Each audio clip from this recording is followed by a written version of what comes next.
దెబ్బలు తిని చివరికి బ్రహ్మగారిని శరణుదొచ్చి బ్రహ్మగారి సలహాతో వీరంతా కైలాసానికి వెళ్ళారు. ఎంత పాపాత్ముడైనా క్షమించే కరుణాస్వరూపుడు ఆయన.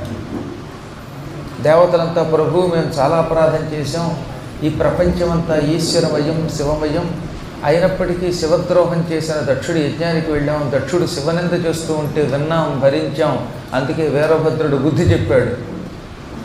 కాకపోతే మేము నీ భక్తులం, నీ వల్ల బ్రతుకుతున్నాం, నీవు సమర్పించిన పదవులు అనుభవిస్తున్నాం, మమ్మల్ని అనుగ్రహించమనగా మళ్ళీ అందరికీ ఆరోగ్యం ఇచ్చి గాయాలు తొలగించాడు.